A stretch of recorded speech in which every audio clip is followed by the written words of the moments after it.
खीर होना हिंदी का एक बहुत ही प्रसिद्ध मुहावरा है।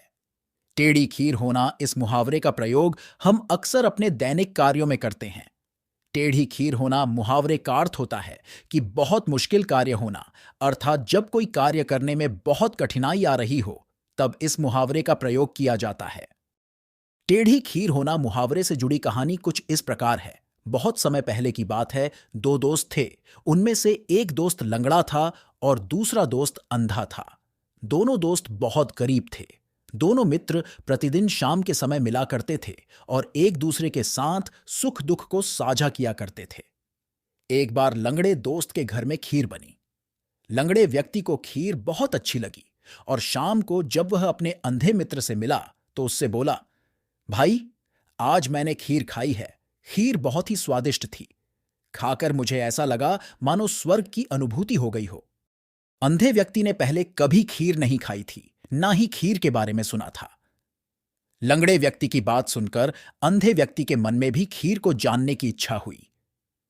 अंधे व्यक्ति ने लंगड़े से पूछा, भाई, यह खीर क्या होती है? लंगड़े व्यक्ति ने उत्तर में अंधे से ही पूछा, क्या तुमने कभी खीर नहीं खाई है?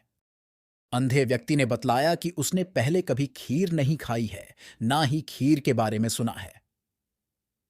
अंधे व्यक्ति की बात सुनकर लंगड़ा व्यक्ति बोला, भाई, खीर सफेद होती है, मीठी होती है, मुलायम होती है और बहुत ही स्वादिष्ट होती है। लंगड़े की बात सुनकर गूंगा फिर पूछता है, यह सफेद रंग कैसा होता है? लंगड़े ने बतलाया कि दूध सफेद होता है, दांत भी सफेद रंग के होते हैं। अंधे को यह कुछ समझ में नहीं आ रहा था और वह लगातार लंगड़े से प्रश्न किए जा रहा था। नेत्रहीन व्यक्ति को समझाना अब लंगड़े व्यक्ति के लिए टेढ़ी खीर बन चुकी थी। वह सोच रहा था कि इसे मैं कैसे समझाऊं। तभी उसे एक सफेद बगुला दिखाई दिया। लंगड़ा उस बगुले को पकड़ कर अंधे व्यक्ति के पास ले आया और उसके हाथों में रखते हुए बोला, इस बगुले की तरह खीर भी सफेद और मुलायम होती है। अंधे व्यक्ति ने अपने पास रखे हुए बगुले पर हाथ फेरा। उसे बगुला बहुत ही नरम महसूस हुआ। वह कभी बगुले के ऊपर हाथ फेरता, कभी उसके दाएं बाएं छूकर देखता था। उसे बगल टेढ़ा मेढ़ा समझ में आ रहा था। तभी अंधा व्यक्ति मुस्कुराकर बोला, अच्छा, तो तुम्हारी खीर इस तरह टेढ़ी मेढ़ी होती है। लंगड़ा व्यक्ति अंधे को संतुष्ट कर बहुत प्रसन्न हुआ और बोला, हां, खीर टेढ़ी होती है। तभी से किसी मुश्किल कार्य करने के लिए टेढ़ी खीर होना कहावत प्रचलित हो गई है।